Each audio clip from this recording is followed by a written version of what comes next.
Welcome to Your Ultimate Life podcast, where we help you break free from mediocrity and create a life of purpose, prosperity, and joy. Get your free video series at yourultimatelife.ca. Welcome to Your Ultimate Life. This background, and again, I hope you're watching the video. I say it every time, but I really mean it because I picked the backgrounds to be valuable. This background is a picture of a karate or jiu-jitsu or other martial art, kung fu, dojang, depends on what style you practice and all that sort of thing. But it's a place of work. And you can see this symbol on the wall. You can see the hardwood floor. You can see the heavy bags hanging. And I love that. Today's episode is about, it's called Rise to the Prize. Rise to the Prize, right? And there's so many things that have happened this summer. I'm recording this in the summer of 24. I don't know when you're going to listen to it, but there's so many things that have happened this summer that illustrate this point of rising up, of making choices that get you to the place you want to be. And hey, so what are you doing this summer? I have a question. Let's start there. What are you doing this summer? So right after we record this, next week, we're going to spend a week, a little more, week and a half or so, over on Vancouver Island. Now, I live in Edmonton, Alberta, which is the frozen north, just several hundred miles north of Montana.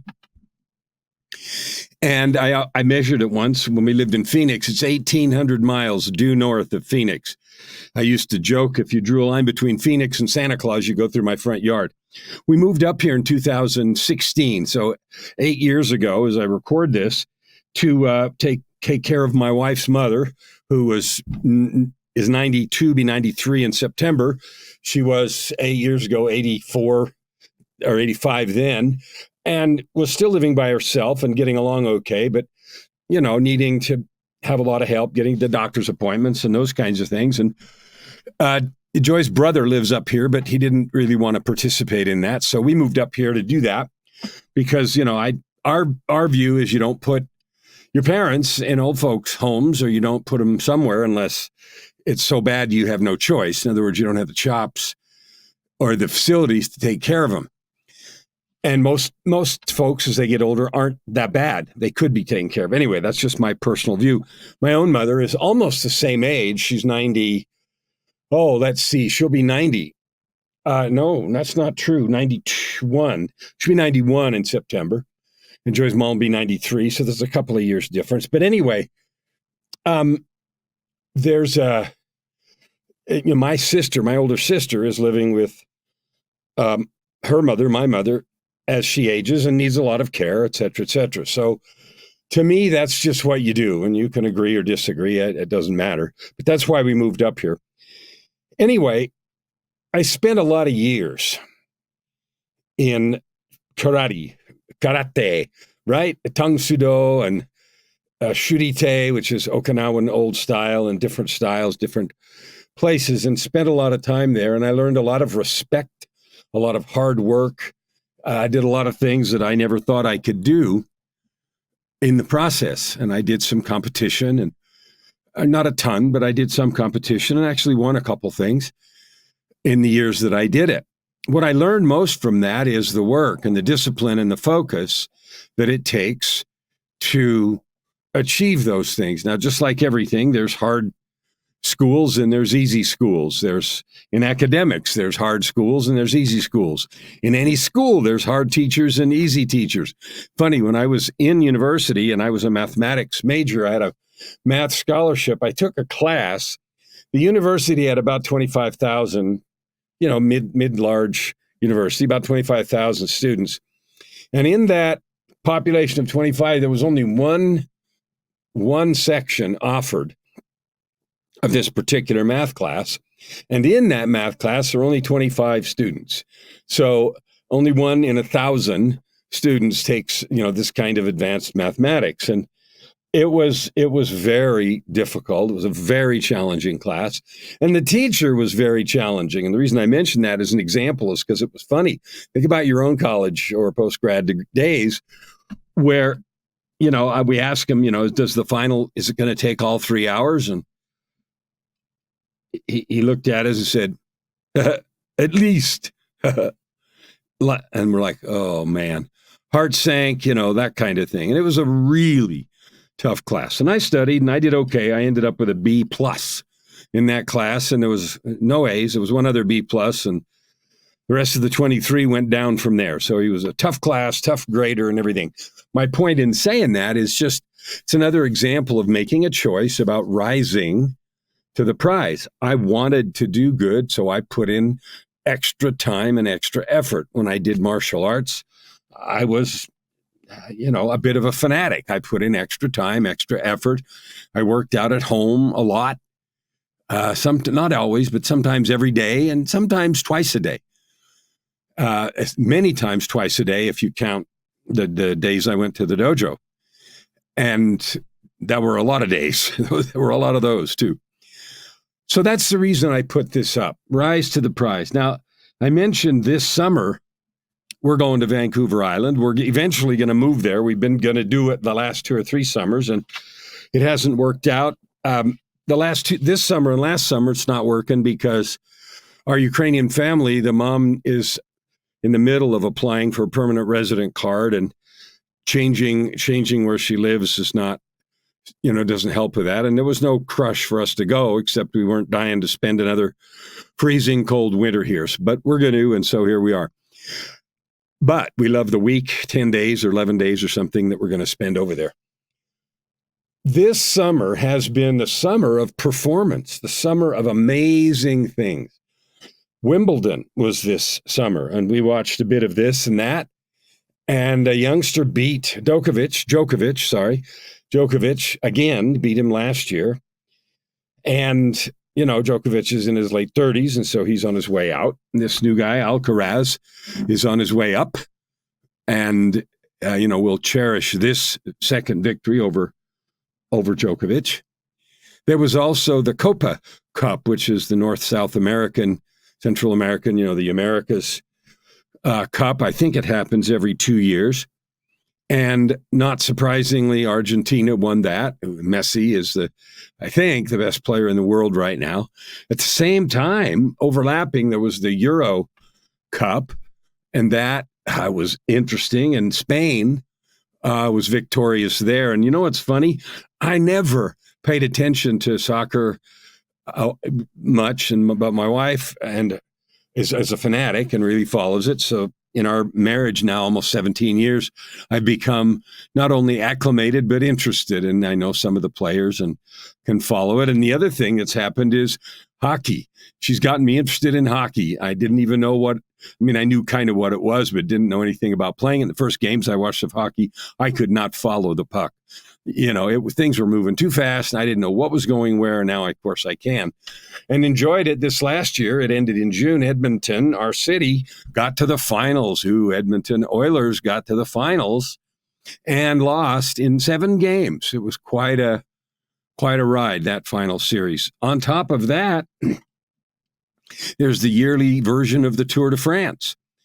And that happened this summer. And I don't know who took the yellow jersey there. We used to watch that off and on pretty religiously, but then they changed how it was available. So, I couldn't find it. She couldn't find it. It wasn't worth subscribing to a set of new this, that, and the other.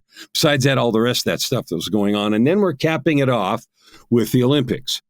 The Olympics haven't started yet as I record this, but by the time you see it, they will be done.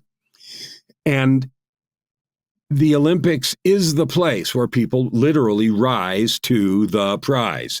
They put effort and energy. And one of the things I like about the Olympics, more than the events themselves, is the stories about the people. And Olympics, the movie Cool Runnings about the Jamaican bobsled team that took place in the 88 Olympics, in Winter Olympics in Calgary, Alberta. Well, Calgary's just 3 hours south of here. And that big tower that they have, and, the Olympic Park is still there and runs in the wintertime. And, people use it for skiing and stuff. It's not a particularly difficult mountain. And Calgary is close to Banff, and some of the most beautiful ski resorts in the world are, Lake Louise and Sunshine and Mount Doom. It's called Mount Norquay, but I always call it Mount Doom. It seems like every year somebody dies on the front run on that called Lone Pine. Anyway, it doesn't matter. The point is, all of these things are happening where people have made a decision in their lives to rise to the prize. They've made a decision to do the work that it takes. They've made a decision that no matter what is in the way, and like I said, the Olympics, I love them because it's a treat to hear about the stories. There was one Olympics where, they told the story of I think it was a skeleton race, which is crazy, right? You lay face forward on a very low sled. And, it is all just one person on a very low sled on an icy run, like a bobsled kind of thing. And man, the speeds are incredible. Accidents are deadly. Anyway, so one year, a few years ago, I don't know if it was the last Winter Olympics, it might have been in 2000, what would that have been? 2020. But anyway, about a lady who, told her effort, and she'd been to the Olympics before, and this was going to be her last one, and she had kids, and told about the story of her family and her husband supporting her and getting up at dark 30, to practice and practice and practice. And this time, that Olympics, she won the silver medal. So she did placed on the podium, fulfilled a lifelong dream, couldn't quite get the gold, but still a silver medalist in the Olympics in any sport is awe-inspiring forever, right? So I want to ask you, and I ask myself this all the time, Kellan, do you rise to the prize? We've got examples all around us, and I just listed a whole bunch of sporting events. But, sports isn't the only thing. I notice TELUS is a telephone company up here. No kidding. TELUS, telephone, right? One of the big ones. And they have, they sponsor all kinds of creative stuff, filmmaking things, and indigenous, which is native, filmmaking classes and courses and competitions, and they give some pretty significant money, $10,000, $25,000. I even think I saw something that was $200,000. I don't know, but at least I know for sure I saw 25 and a 10, and more than one of them to different groups of people to encourage their creativity to do what? To rise to the prize, to get the obstacles out of the way of doing what you want to do in your heart. So where do you want to be? Now, all the sporting examples are done. I gave those film examples, which are telling local stories of local people, the Alberta stories, Edmonton stories about different people and topics, and the field was wide open. One of the interesting things that takes place in Edmonton every August is the Fringe Festival. Now, I didn't know what a Fringe Festival was 10 years ago. I don't know why, I just didn't. There's the largest fringe festival in the world is in Edinburgh, Scotland. The second largest fringe festival in the world is here in Edmonton, Alberta. Like, who would have thought? And for a week or 10 days, there are drama productions, there are plays, there are stand-up, there's performers of all kinds, there's musicians, and they call it a fringe festival because it's, it's out there stuff, right? You know what I love about that? The courage and commitment. Those are two completely different things. Courage is the ability, the willingness to do something in the face of difficulty or fear. One definition. I understand there's many. But in the face of difficulty or fear, when it would seem easier not to, et cetera, choosing to do something because you believe it's right, that's real courage. And that's one thing that it takes to get up and submit yourself to an audience. Number one, you don't know how many people are going to come to your audience. There's venues in that Fringe Festival all over the place around White Ave. White Ave is kind of the hip place in Edmonton. It's a few miles long, and it's lined with, cafes and that kind of stuff. Eclectic shops, and you can buy stuff there you can't buy other places. Things like Fluvog shoes. I don't know if you've ever heard of that, but John Fluvog, he makes weird shoes. Okay. He has a shop on there, or he did. I bought a couple pairs of shoes there. Why? Because I do that. Anyway, along that north and south, all over, there's all these venues where people come to perform, to ply their trade, their music or their drama or their poetry or whatever. And there's all kinds of them. It goes on for about 10 days, and you can get tickets to all these and see all kinds of crazy stuff. Here's the interesting thing. The courage that it takes to do that is the same courage for you or for me to rise to the prize. The commitment is separate, which is, how bad do I want to do a good job? How bad do I want to do it well? I carry a piece of paper in my wallet, and it simply has the words, how bad, written on it. And it is there to remind me at any time I pull it out, how bad do I want something? I've made lots of goals, as I'm sure you have. Where do you want to be? What is your Olympics? Last episode, I talked about what is your Olympic event. And this is really talking about the courage and commitment it takes to get there. And this is your encouragement. I spent a lot of my life living someone else's life, someone else's script, someone else's direction, trying to prove myself. And I'm sure you know the drill.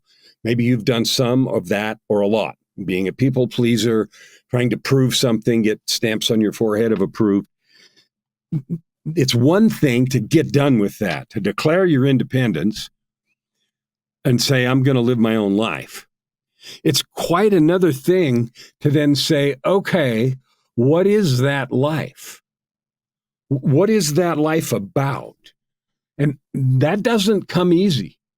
It's hard to figure out what you want your life to be about, especially if you've lived a long time doing what you're supposed to do or following just the norms. I'm not saying there's anything wrong with the norm, whatever that is, grow up, get an education, get a job, maybe have a family, make a lot of money, do whatever. That's fine. I'm not saying there's anything wrong with that. But you know what I know? I know that most people are unhappy with that. Surveys indicate anywhere between 70, and 85% of people are unhappy in their jobs. And the reasons most often given are it's not fulfilling. Interestingly enough, it's not, I don't get paid enough. It's not that. Most common reason is I'm not happy. Now, I was that. I worked for 30 years in a career. Doesn't matter what it was. I did well. I got up to executive positions and made good money. But I was not happy. My personal life was a wreck. And I did a lot of things that, I've had to fix and, go to rehab and do a bunch of stuff for. So what? At any given moment today, you can decide, I'm going to forge the path where my heart is calling. You can decide that. You can decide it today. Now, often people make a bunch of excuses.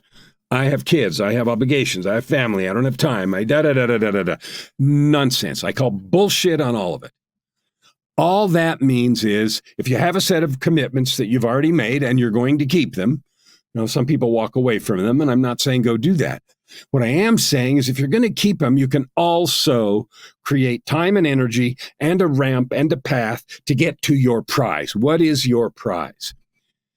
After I left that 30-year career in 2007, which has now been 17 years, I've spent these 17 years figuring out what my prize was. Now, after I had all the work and help for the first 3 or 4 years to clean up my own act, that was necessary for me to even decide what the prize was. So maybe you need some help. Maybe you need a lot of work to clean up. I don't know what even that means, but to make repairs, to clean up your act, crap from the past. I had a pile of that, and I made it bigger by carrying around guilt, shame, and all the rest of the nonsense. And so it was really slow going for a while. But after a few years, I was able to do that. Then I could really focus on, okay, now that I have cleaned that up the best I can, and interestingly enough, you don't need anyone's permission to clean it up. You do the best you can with what you know and what you have to clean it up. If you need to. I'm not even saying you need to, but I sure did. Okay, so what? Then it's not just about that. It's about making your own choices. If you weren't happy, What would make you happy? I wrestled with that. I didn't know. I just didn't know because my mind and thoughts were so full of what I was supposed to do and all the contamination. So I finally, but I wouldn't give up. Now, that's one of my characteristics is I never quit. Never, never, never, never, never. I go slow. I fall on my face. I get sidetracked, all kinds of stuff, but I don't quit. So I kept moving along, sometimes slow, sometimes fast. And I finally realized that the story of my life, its pain, its destructions, its creations, the recovery, the growth, that story was a powerful story. It became my mission then to share the things I learned in that journey or on that journey with others that might benefit. So as I made my own growth path with all the help I needed, counselors and coaches and all kinds of stuff, I realized, wow, this journey should be documented and shared. So that's what I've done. That's why I've written 20 books. I'm on my 20th, 19 books, with number 20 underway, and created this podcast and LA Talk Radio and all the rest. So my question to you is, what is your prize? Where do you want to go? Now, I have a method, a system called the Triple Helix to help people find it, to examine your skills that you have, what you've been selling in the marketplace, the jobs you've had, the work you've done. What are your natural gifts? What has your life experience taught you? Often the most painful and difficult things. But when you look at it for tools and learnings and power, you'll find them, I promise. So in the process I take people through to get that, you can find your most effective offering, your most effective passion, the thing you want to do. It calls you, it draws you, it yanks on you. But even though you feel that, you have to choose it. Okay, I know I feel it. I'm scared. I don't know how, blah, blah, blah, blah. I don't care if I don't know anything. I'm choosing it. That's the thing, courage and commitment to rise to the prize. So what I decided in that initial growth process of 3 or 4 years is I wanted to be of service. I didn't want to get another job and create another career, except I wanted to be in the people encouragement business.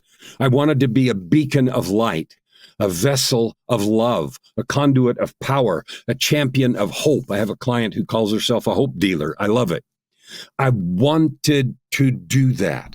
I yearned, I ached, because as I saw the changes that happened in me, I thought, I know I can help people that are struggling like I was. Doesn't have to be with the same things, but the same feelings of worthlessness, of powerlessness, of, people pleasing. I'll never get there. I'm living some other script. You can dump that. That's what your ultimate life's all about. If you haven't been to www.yourultimatelife.ca, go right now, www.yourultimatelife.ca. There's stuff there that costs no money. 5 master keys to creating your ultimate life. Now, people say ultimate all the time these days, which is like, yeah, whatever, some other stupid buzzword. But the truth is, I have walked that road. I now live a life of purpose, prosperity, and joy, coming from a place of everything 100% the opposite. I've helped many people do the same. My mission this year is to help 250 million people. Wow, what a number, right? Realize who they really are, who you really are. A divine being with infinite capability that no matter where you've been or what's come before, it's never too late to matter greatly and have big impact if you want to do that. Now, if you don't want to do that, this is the wrong show for you. Because my show, my encouragement is for people who say, I've had enough of the old. I know where those road goes, where those excuses go. I know it. I hate it. I'm done. Here's how you rise to the prize. You have to decide you're going. Someone doesn't casually say, yeah, I think maybe I'll try to go to the Olympics. They pick a year, they pick a program or a sport, and they go to work. Nobody accidentally fell up a mountain. Nobody actually accidentally won Wimbledon. They picked a thing and went after it. So if you want to rise to the prize, you got to figure out what is your prize. I am honestly not amazed anymore, but in the first years of my coaching work, I was completely amazed at the number of people that couldn't answer this question. What do you want? Like, what do you really want? First answer is money, freedom. Fine. Assume you have all the money you need. And no one has any call on 1 minute of your time. Who are you? Because vacationing and sitting on the beach and doing nothing forever gets boring fast. I can tell you that. It's boring, and it doesn't fulfill you any more than a job you hate or a relationship where you're being taken advantage of or something like that. Those are damaging. So is doing nothing. That isn't fulfilling. It might seem like it right now, and it's hectic, and you got too much to do, and you're going, I can promise you it's not fulfilling. So when you get past all that, what do you want? When I get with people, and I'd love to talk to you, so this is an invitation. This is an invitation. I'm inviting you to connect with me so we can have a conversation about your ultimate life, about your most effective offering, your triple helix, the thing you are passionate about that you want to do in the world. Love to do that with you. I've never not found that. People say, well, I don't know what I want to do. It never happens if we do the work together. Anyway, so where do you want to be? When people talk about you and say, oh yeah, she's the gal that what? I know what I want people to say. He's the guy that is always encouraging. He can help me do anything. He always listens. He has power to help me lift my eyes, my sight, my heart, and go at it again. So I get where I'm going. That's, that kind of language. I want that to be spoken in the dark when I'm not there. Because it's true. What do you want the truth of your soul to be? Now, when you think about that, and I challenge you to take the time to do that, why are you not there right now? Like, why is that not already true? And I don't mean someone saying, well, they're a nice person, nice guy, nice gal. That awesome thing you want etched on the memory of your life, on your tombstone or something, I don't know, that really defined you. How come you're not doing that right now? What's in the way, keeping you from being, having, exploring, expressing that fully as an artist or an author or a business owner or an entrepreneur or a parent or a visionary? If you are not right this minute living to your fullest extent, with all the love and passion you can enjoy, you can have every single day, I want to know why not. And more importantly than me knowing, you need to know why not. Because until we know why we're not doing it right now, it's hard to change things. Now, after you decide, well, I'm not there because, and the list may be long, and often our list points outward, but none of those things matter. Nothing outside of you matters. What people think of you is none of your business. The barriers and obstacles outside of you are they're not none of your business, but you can't control them. Okay, you can get out of situations and so forth, but those aren't the big barriers. The big barriers are the ones inside. What you think about yourself, what you believe about yourself, what you perceive about your opportunity. I'm too late. It's too late. I'm too old. It's too whatever. I don't have enough money. I don't know how. All that stuff is the real barriers. The stuff that you believe about you. That's different than your divine nature with infinite possibility. And I use infinite carefully. I don't use it just to say some big word. You really do. You're created by God, so you have infinite capability. And I had to ask myself that a lot. Why am I not using it? Why am I not doing this? And that was the starting place for growth. So when you think about where you really want to be, who you really want to be, how you want to show up in life every day, and what you want to be true about your life, exact details, then the final question to take is, what does it take for you to rise up and grow? Now, nobody falls up a mountain. You walk up one step at a time. So jumping from where you are to complete in one go isn't going to happen. Growth doesn't happen that way. Muscles aren't built that way. Fortunes aren't built that way. Brands aren't built that way. It takes a step at a time. And today is a good day to start. Go to the mirror, look in the mirror in your own eyes deeply and say, I love you. I love you for even thinking about this. And then start trying on things. I am what? I'm the very best what? Like what lights you up? If you have trouble with that, again, I invite you to reach out. Here's what I know from my journey of the last 17 years. The first 3 or 4, I had a lot of work to do to clean stuff up. The last 13, I have been pursuing diligently that journey. And I have answered the questions, and today I live the ultimate life. Purpose, prosperity, and joy. And so coming from death and getting to where I am, like I know the road, and I know all the excuses I used to use and the people and things I used to blame. And you're free to continue to do that, or you're free to change it right now.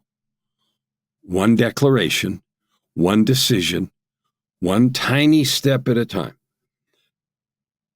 Look up your mountain.